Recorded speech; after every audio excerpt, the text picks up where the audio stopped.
Hei tervitus, minu nimi Maarjo Karro, olen kinnisvaramaakler ja jäi nimetlema siit, milline ilus järvevaade siit Kõrgemäe servast avaneb. Ja aga seda järvevaadet ma siia muidugi loomulikult imetlema ei tulnud. Ikkagi pakun sulle jälle ostmise võimaluseks mingit kinnisvara ja mitte lihtsalt mingit kinnisvara, vaid ühte korterit siin minu selja taga olevas majas, mis on siia sisehoovi ära peidetud.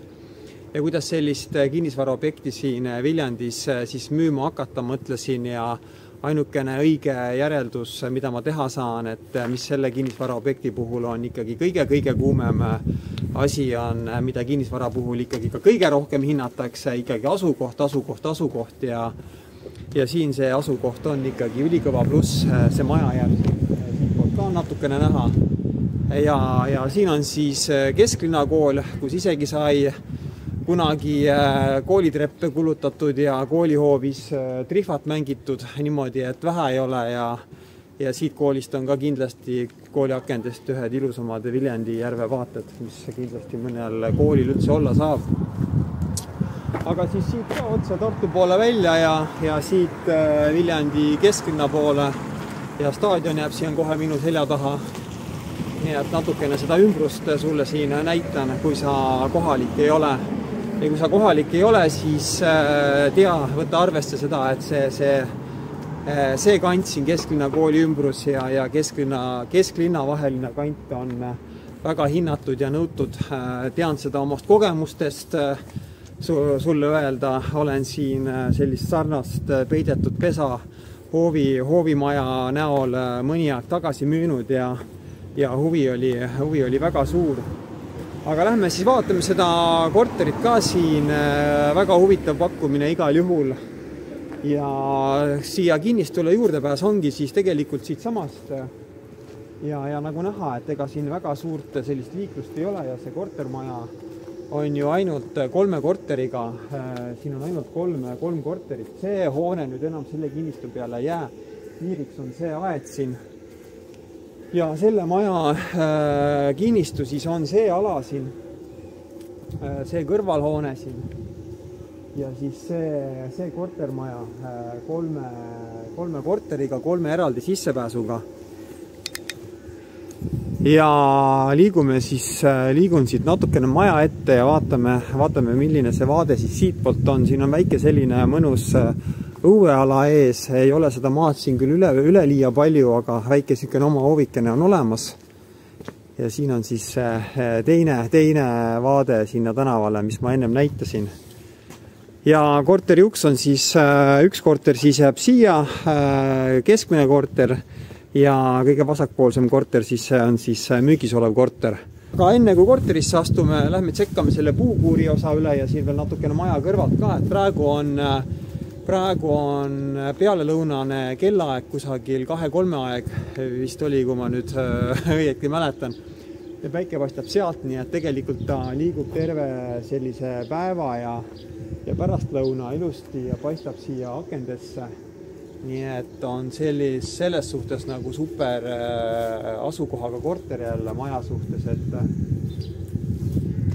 päike paistab ilusti annab loomulikku päikesevalgust. Ja siin maja taga ka olulist rooviala enam ei ole, et siin samas korteri akende all saaks võib-olla teha sellise väikse grilli püsti panna või väiksed aiatoolid või siis kas või matt maha ja suvel natukene päikest võtta, et see variant on siin täitsa olemas. Ja puukuur täitsa tipp-topp.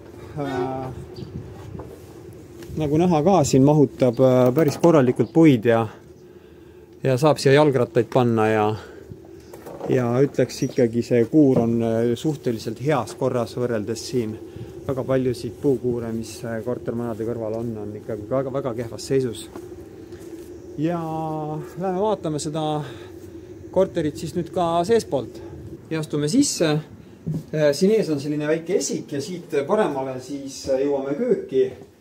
Ja korteri kohta siis iseloomustuseks, et remont ei ole siin tehtud, kõik on algupärane, nii et, aga kes keelab, loomulikult tule sisse ja ela, kui sul soovi on, pliit on kütteks ja siinpool on siis päris ruumikas suur tuba ja väga võimas suur ahi pluss pliidi soemüür kütavad selle korteri kenasti ära, nii et kõik on tegelikult siin elamiskõlblik ja võimalik ka koheselt ju sisse elama tulla. Sõltub lihtsalt, millised on sinu vajadused, soovid ja nii edasi.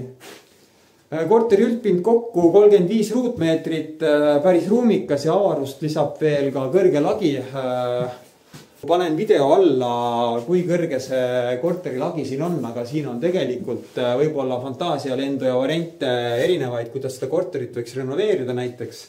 Siia üles mingisuguse poolkorruse teha ja magamiskohad natukene ülespoole tõsta, allapoole mingid lauad, diivanid, disainida see korter ilusaks, kihvtiks, kaasaegseks, siin on kõik variandid olemas. Ja kusjuures veel korteri kohal on ju tühipööning, nii et siin on ainult 3 omanikku, nii et kolmekesi kokku leppida. Igaüks saaks enda korteri kohal võtta pööningu kasutusele ja miks mitte siit veel teha mingisugune avatud ala sinna ülesse pööningule, nii et variante on, et need on minu mõtted, mis minul siin selle korteriga nagu kõigepealt nagu haakusid. Korteri kohta veel, et korterisse tuleb vesi sisse, linnatsentraalne vesi, köögis on siin kraanikauss olemas ja läheb ära ka, aga minu info kohaselt on siin väike kanal 50 millimeetrit toru, et ei ole seda tualetikanalit. Tualetiks on hetkel kuivkäimla, mis asub siis siin. Sisse tulime siis sealt ja otse siis on siin kuivkäimla ruum. Ja väljas on siis lampkast ja nii nagu omal ajal sellised kuivkäimlad olid, nii ka siia on sellest ajast see kuivkäimla jäänud.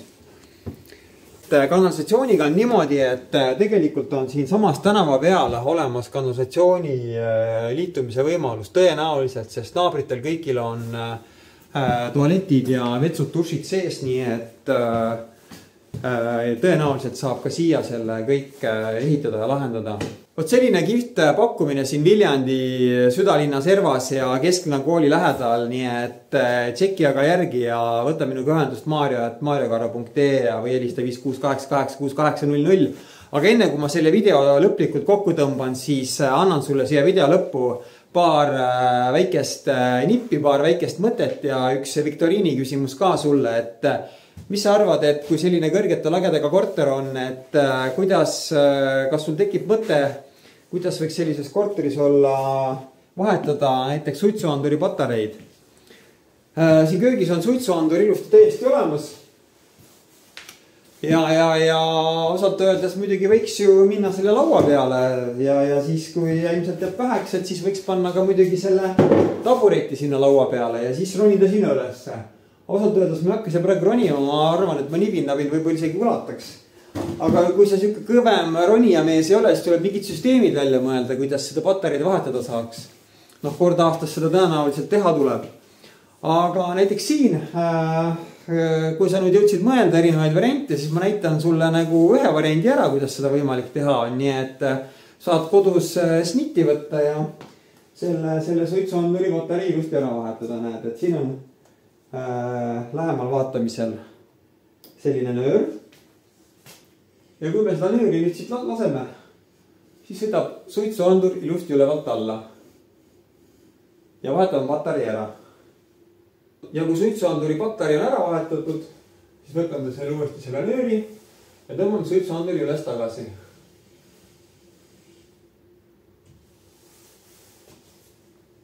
Pane naasa, fikseerime ära ja ongi suitsuanduri patarei vahetatud. Olen küll mõned aastad kinnisvaramastikul tegutsenud, aga sellist lahedat lahendust ma varem näinud polnud. Ja siin korteris on teine lahe lahendus veel. Ja tavaline on ju see, et on postkastivõti, on kuurivõti, mis mul praegu on kuuri ees. Ja siis on ka redelivõti. Et minul nagu tekkis esmane küsimus nagu, et redelivõti. Aga ma näitan sul selle redelivõtme koha ka ära, nii et siis kui sa peaksid selle korteri ostma, siis sul on juba sul eelinfo olemas. Et siin maja juures on ilusti üks redel ja selleks, et see redel siin ilusti püsiks ja see redel siin kuskil jalutama ei läheks, siis on see redel ka siin ilusti tabalukuga kinni. Ja vajadusel saab selle redeli ilusti siis kätte. Aga praeguseks siis küll aitab nendest väikestest nippidest ja selle korteri eripäradest. Nii et väljas mõnus päike paistab ja lähen vaatan ja imetlen seda kõrgema vaadet siit nurga pealt edasi. Näeme uutes videotes. Tšau!